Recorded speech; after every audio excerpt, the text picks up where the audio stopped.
Hello, ladies, and welcome to Influence Women's Empowerment. I am definitely MJ, and I have been MIA, yes, for the month of March. I was not available, ladies, yes, to post.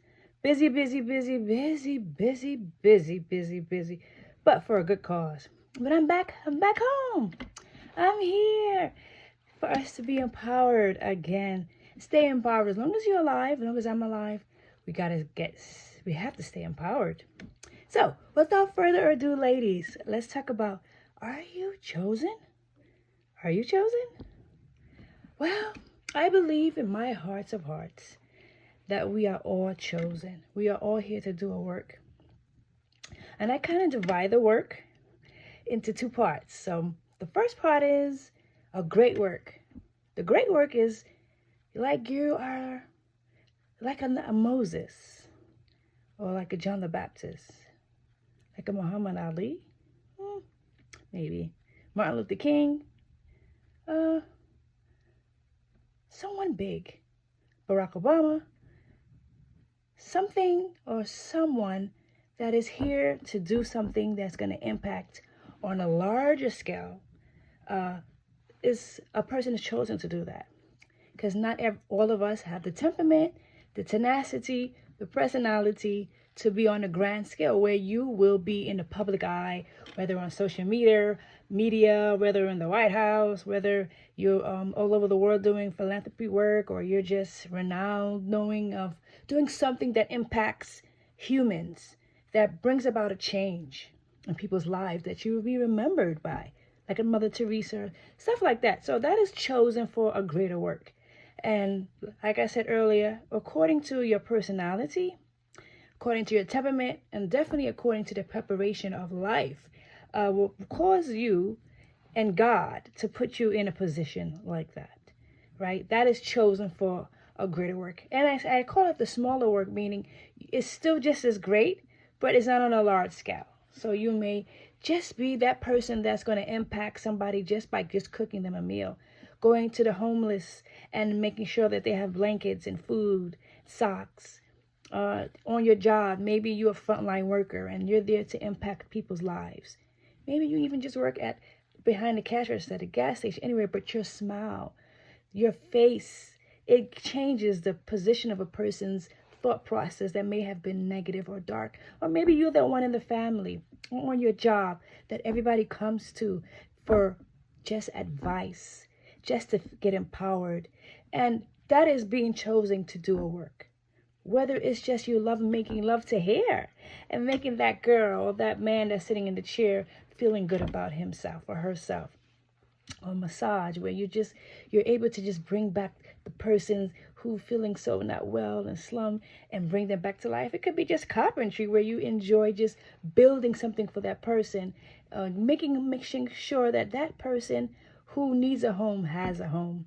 So there's so many things that we are chosen to do, whether on a large scale or on a small scale. But you are definitely chosen. You are chosen to do something. So now I always think about the three phases of chosen. So some people, unfortunately, go throughout their whole life not knowing what they're chosen to do. For whatever reason, I'm still trying to find within them what they really are chosen here to do. And some people, unfortunately, do go to their Christless graves. Well, maybe I not say Christless, but do go to their graves wondering, why am I here? Why am I here? And sometimes it just could be that it's right in front of you. You know what your strengths are. You know what you are good at. People tell you, people say, girl, you're good at this, you're good at that. But sometimes circumstances in our past, trauma keeps us down, not believing in ourselves, coming up with excuses, not having the drive or the force to be driven to do whatever you know that you're good at. Sometimes we just need that old-fashioned push. Or it just could be that you're not happy within yourself, and because you're not happy, you don't feel like making anybody else happy. So you just kind of stay and live the routine life that God has not probably called you to live. But or sometimes we know what we are called for, but we don't have the inspiration to go forth. Maybe you need that extra push, Or maybe you feel like you never had the support system that you always wanted when you were young, and you just feel stuck in life, or you're just afraid. You're afraid of what people are going to think of you, or what they're going to say, or how they may put you in, call you strange. But you know that you are chosen to do something to make an impact, whether it's on a small or on a large scale. So what are you chosen to do? Do you have this gift that's within you, that's keeping you back, that's keeping you from becoming the greatness in you because you're afraid of what people are going to think of you, or you don't have the confidence, or you don't think you're good enough, or you think there's people out there that's better than you, that can do it better than you? What is it that's keeping you from going into your purpose of being chosen? And if you are chosen and you're doing your thing, I just want to say, keep pushing. Don't give up. Don't give up. If you know that this is the right path for you, stay encouraged, stay persistent. Yes, people who are definitely chosen to do a larger work, sometimes sometimes those people are kind of like deemed the black sheep of the family. And if you look at their history of life, some of the stories are not good, but it was God's way of pushing them into becoming the greatness that they are in now. All you have to do is look at people's history and see how God had led them in the past and what they went through and how they are performing now in the future. It was because of that obstacle. Like Moses. He was chosen, right? There was a decree that was sent out that every firstborn male should be slaughtered. And he was chosen to survive because God had a work for him to do. God chose him to be the one to bring those children and adults and women and everybody out of Egypt, out of the bondage. And he went through a series of things that prepared him for his chosen work. And some of us are going through some things right now that God is saying that I'm putting you through this obstacle because you are chosen to do this particular work for me. Nobody else can do it like you but you. And so I'm putting you through this stuff. I'm positioning you. Yes, what you're going through right now is hard. Yes, what you went through in your childhood is horrible. But you are going to use this to propel you to save somebody else. I don't know how. I don't know who I'm talking to, but you are chosen. You may feel like you're going through some spiritual obstacles in your life, because sometimes when you're chosen, yes, you do face some brutal things spiritually. Maybe you go through spiritual warfare.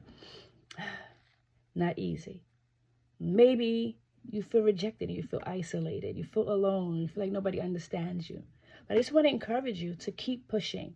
No matter what you're going through, no matter how dark you may feel like it's engulfing you, to keep pushing. Stay encouraged. Stay on the obstacle course.